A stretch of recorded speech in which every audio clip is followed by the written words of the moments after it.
এখন আমরা যেখানে আছি এটা হচ্ছে ভারতের বর্তমানকালের সবথেকে লেজেন্ডারি সিঙ্গার অরিজিৎ সিংয়ের বাড়ি। এ হচ্ছে মেন গেট।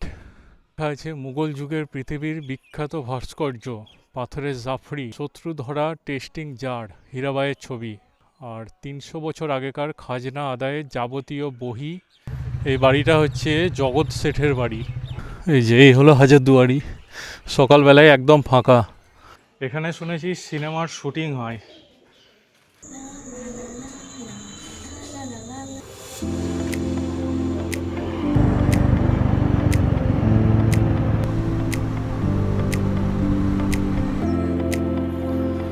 সকালবেলায় একটু বেরিয়েছিলাম আর লালবাগের রাস্তায় যেতে যেতে বাঁ দিকে দেখতে পেলাম আম বাগান, আর সেখানে সামনে দেখছি চালাঘর করা আছে আর সেখানে আম কালেক্ট করছে।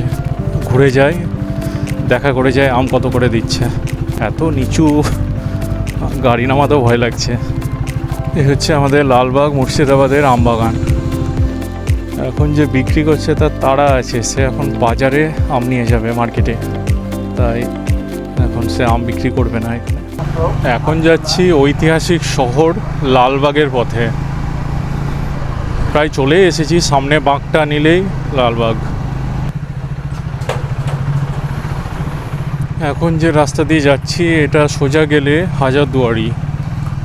এই যে হাজারদুয়ারির এখানকার বিখ্যাত ঘোড়ার গাড়ি একমাত্র এই লালবাগ শহরেই দেখা যায়। এখান থেকে শুরু হলো হাজারদুয়ারির চত্বর। সামনে বিশাল তোরণ গেট।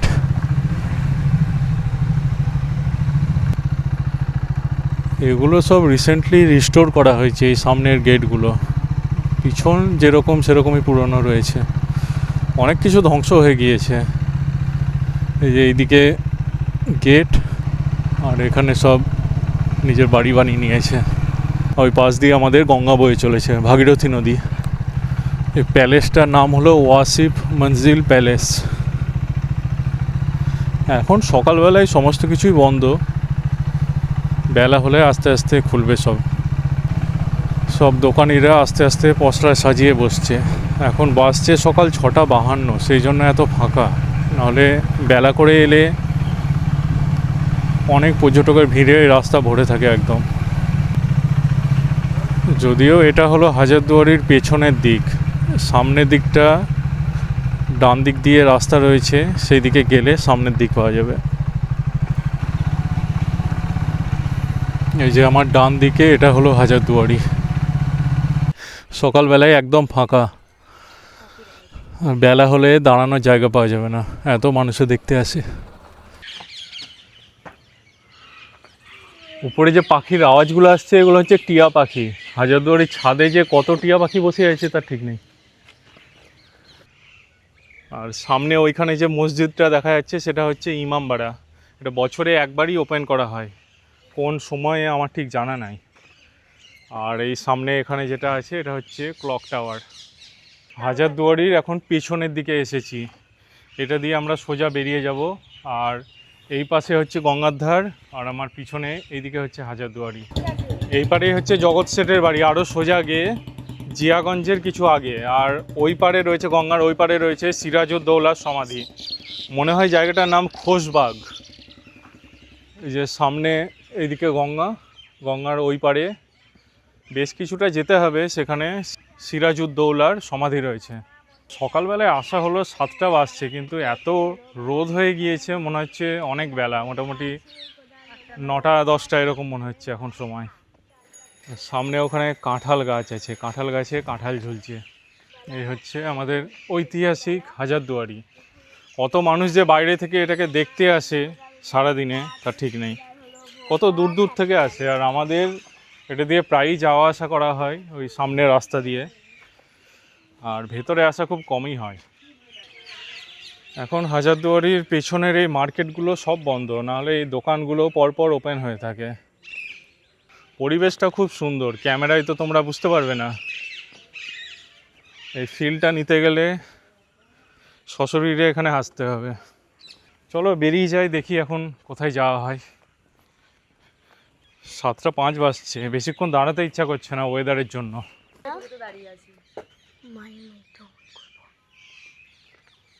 আচ্ছা আদৌ কি এখানে এতগুলো যে হাজারদুয়ারি নাম হয়েছে তার মধ্যে কটা দরজা বেশ আছে আর আসল কটা নট? আসল দরজা কিছু আছে, বাকি সব ফলস।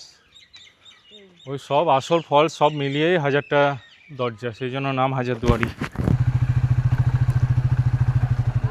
সামনের এই বিল্ডিংটা হচ্ছে ইমামবাড়া, ইমামবাড়ার পিছনের অংশ, যে আমাদের পাশ দিয়ে ভাগীরথী নদী বয়ে চলেছে। মানে এই সকালবেলাতে এত গরম যে বেশিক্ষণ থাকতে পারলাম না এখানে। এই সম্পূর্ণ হচ্ছে ইমামবাড়া, ইমামবাড়ার পিছন দিয়ে যাচ্ছি আমরা। এখানে গাড়ি স্ট্যান্ড করে দিয়ে আমরা আরও একটা জায়গায় চলে এলাম। এটা হচ্ছে আজিমুন্নেসা বেগমের সমাধি, মুর্শিদ কুলি খানের কন্যা। মুর্শিদ কুলি খানের একমাত্র কন্যা ছিল এবং দ্বিতীয় নবাব মুর্শিদাবাদের সুজাউদ্দিন তার স্ত্রী ছিল। এখানে একটা শিলালিপি রয়েছে সামনে, আরবিতে খোদাই করা। এখানে লেখা রয়েছে সেটা অনুসারে এটি নির্মিত হয়েছিল 1734 সালে। মারা যান আজিমুন্নেসা বেগম, আর তার বাবার মতো তাকে মসজিদের প্রবেশদ্বারের কাছে সমাহিত করা হয়। এই হচ্ছে সেই সমাধিস্থলের প্রবেশ পথ।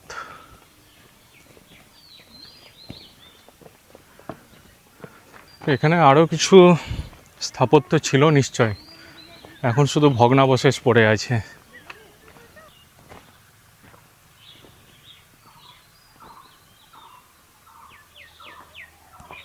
এখানে একটা গেট বানানো, নিশ্চয় পুরোনো দিনে এখানে কিছু ছিল, এখন ধ্বংস হয়ে গিয়েছে, শুধু এই গেটটাই টিকে রয়েছে। এই ছিল আমাদের যাত্রাপথের দ্বিতীয় গন্তব্যস্থল, আজিমুন্নেসা বেগমের সমাধি। অনেক কিছুই ধ্বংস হয়ে গিয়েছে, তবু যেটুকু আছে সেটুকুকেই সংরক্ষণ করে রাখার ব্যবস্থা হয়েছে। ওই ফলকের লেখা অনুসারে এইখানে যে ঘরটা রয়েছে এখানেই রয়েছে সেই সমাধি। মানে সবাই এটা দিয়ে উঠে আসবে, সেই সিঁড়ির নিচেই তার সমাধি। সিঁড়ি দিয়ে নিচে গিয়েই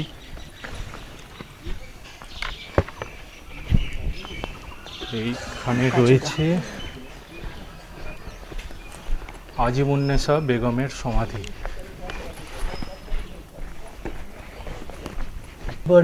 আমরা বেরিয়ে যাব, দেখি এর পরের গন্তব্যস্থল কি হয়।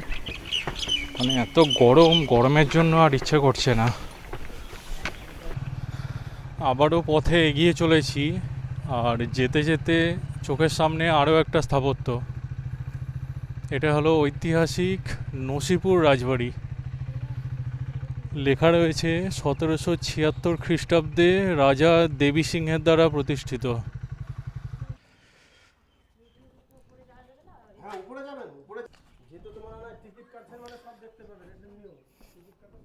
এই হচ্ছে আমাদের নসিপুর রাজবাড়ির টিকিট। এই হচ্ছে মেন গেট।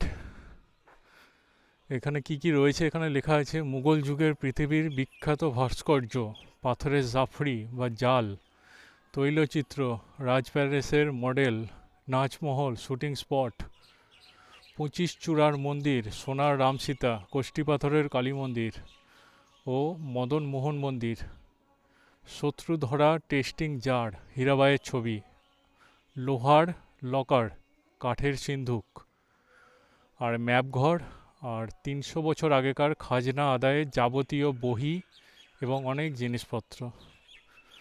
অনেক কিছু রয়েছে, কিন্তু সব কিছুর ভিডিওগ্রাফি করা যাবে না। এই হচ্ছে রাজবাড়ির প্রবেশ পথ।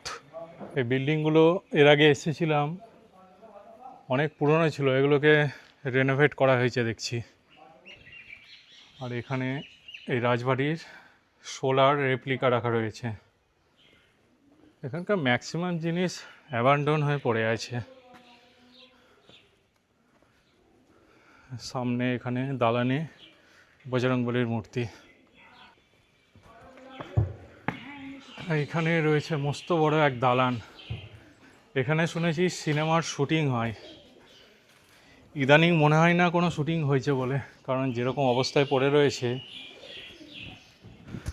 একদম অপরিচ্ছন্ন হয়ে।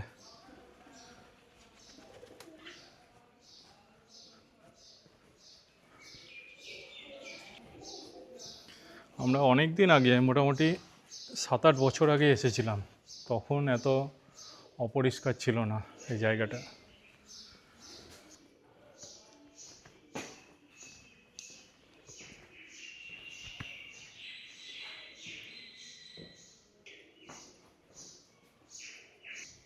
এখানে মনে হয় এখানকার রাজা এবং ব্রিটিশ আমলের কিছু ব্যক্তির ছবি রাখা রয়েছে। আর এইখানে সুন্দর একটা মন্দির। কিসের মন্দির এটা? আচ্ছা, রাধা কৃষ্ণ রয়েছে ভেতরে। আর এইখানে মস্ত বড় এক আয়না। মানে সিনেমার শুটিং হওয়ার মতোই জায়গা, যদি এটাকে ভালো করে মেনটেন করে। শুটিং হতো আগে, এখন হয় কি না কি জানি, লেখা তো রয়েছে শুটিং হয়। আর এইদিকে সমস্ত মন্দির। এখানে এই মন্দিরটি হচ্ছে যমরাজের মন্দির। এখানে কচ্ছপ অবতার, এই যে আমাদের শ্রী গণেশ, 8টি হাতের গণেশ। ইনি হচ্ছেন অগ্নি দেবতা।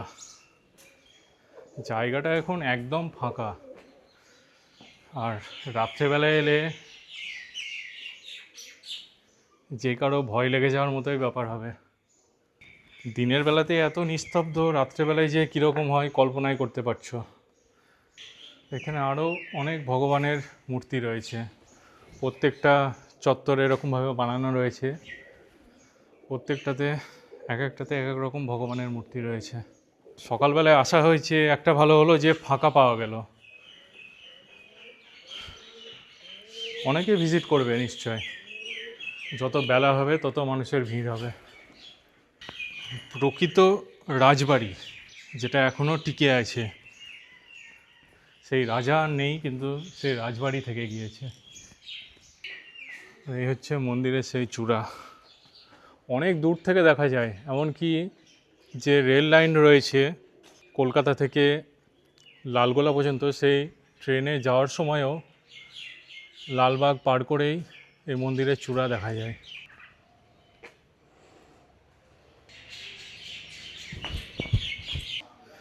এই সিঁড়িটা দিয়ে উপরে যাওয়ার পথ, সব পুরোনো দিনের সিঁড়ি, একদম কাঠের তৈরি। এই মূর্তিটা মনে হয় মন্দিরের কোনো গায়ে খোদাই করা ছিল, তার ছবি।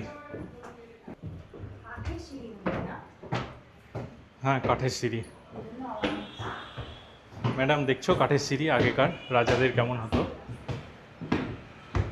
এই হচ্ছে রাজবাড়ির উপরের দালান। এই ছিল আমাদের নসিপুর রাজবাড়ি। এখান থেকে সমস্ত কিছু দর্শন করে এবার বাইরের দিকে যাচ্ছি।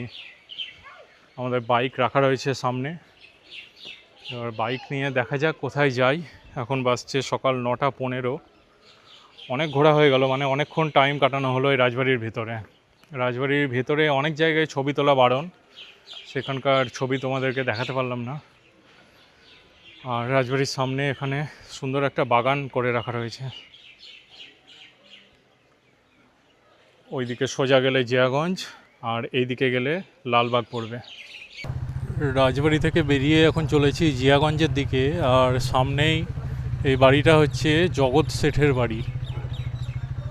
বাড়ি এবং মিউজিয়াম। আরাধ্যা আছে, আরাধ্যার আর ইচ্ছে করছে না ঘুরতে, সেই জন্য জগৎ শেঠের বাড়ি আজকে গেলাম না। অন্য কোনো দিন ভালো আবহাওয়া থাকলে তখন আসবো। উপর দিয়ে রেল লাইন চলে গিয়েছে। এটা হচ্ছে সেই ব্রিজ গঙ্গার উপর দিয়ে। এটা অনেক দিনের চেষ্টাতে চালু হলো। কলকাতার সাথে সরাসরি গোটা ভারতের কিংবা উত্তরবঙ্গে যোগাযোগ স্থাপিত হয়েছে। এই হচ্ছে অরিজিতের শহর জিয়াগঞ্জের প্রবেশ পথ। আমাদের বাঁ সাইড দিয়ে গঙ্গা বয়ে চলেছে। জিয়াগঞ্জের আরও একটা মন্দিরে এসেছিলাম, এটা হচ্ছে জৈন মন্দির। এর ভিতরে ক্যামেরা করা যাবে না, আমরা দেখে এলাম ভিতর থেকে। আর বাইরে থেকে মন্দিরটা এরকম পুরো মার্বেলের মধ্যে কারুকার্য করা। এই হচ্ছে জিয়াগঞ্জের ঘাট, আর সামনে আজিমগঞ্জ স্টেশন। ট্রেন ছেড়ে যাচ্ছে আর কিছু ট্রেন দাঁড়িয়ে আছে। জিয়াগঞ্জের শহরের শুরু থেকে শেষ পর্যন্ত এরকমভাবে নদীর ধারে ধারে রাস্তা বানানো রয়েছে। এই জিনিসটাই দরকার আমাদের শহরে বহরমপুরে।